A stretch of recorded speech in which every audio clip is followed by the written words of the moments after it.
He mentions that Tawhid is a principle of Al-Islam, upon which Islam is built. It is the condition of its acceptance. By way of it, the good deeds are accepted, and the evil deeds are forgiven. By it, the servant enters into Jannah, and he is saved from the hellfire. Due to it, the messengers and the mushrikeen, they fell into disputation. Due to it, the swords of jihad clashed. And due to it, both paradise and hellfire were created, due to Tawheed. And the opposite of Tawheed is shirk. And the opposite of worshipping Allah subhanahu wa ta'ala alone is shirk, to set up rivals unto Allah in worship. And shirk nullifies the good deeds. Just as Allah subhanahu wa ta'ala has mentioned, وَلَقَدْ أُوهِيَ إِلَيْكَ وَإِلَى الَّذِينَ مِنْ قَبْلِكَ لَإِنْ أَشْرَكْتَ لَيَحْبِطَنَّ عَمَلُكَ وَلَتَكُونَنَّ مِنَ الْخَاسِرِينَ.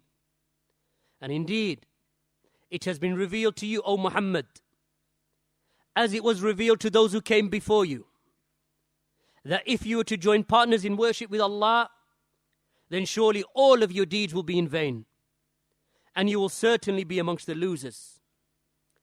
بَلِ اللَّهَ فَعْبُدْ وَكُنْ مِنَ الشَّاكِرِينَ. Then Allah mentions, but worship Allah alone and be amongst the grateful. And then He mentions, and indeed every sin is forgiven except for shirk. As Allah subhanahu wa ta'ala has mentioned, إِنَّ اللَّهَ لَا يَغْفِرُ أَن يُشْرَكَ بِهِ.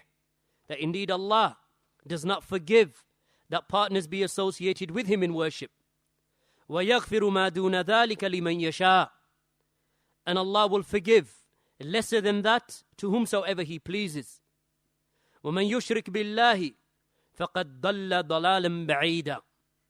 And whomsoever commits shirk with Allah, associates partners with Allah in worship, then he has gone far, far astray.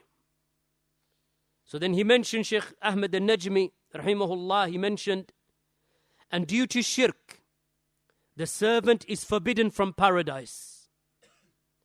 And he has his eternal residence in the fire. And that is made obligatory upon him. And eternal residence in the fire is made obligatory upon him. For this reason, the concern and consideration for Tawheed is the most important of all affairs, the most obligatory of obligations, and its abandonment, turning away from it, and turning away from learning it, is the greatest of all tribulations.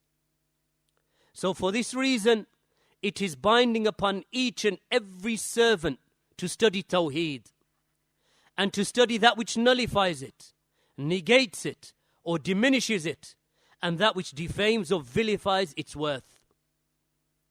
From the best of that which has been authored in the subject is this book, Kitab al-Tawheed, of Shaykh al-Islam, Muhammad bin Abdul Wahhab, rahimahullah ta'ala.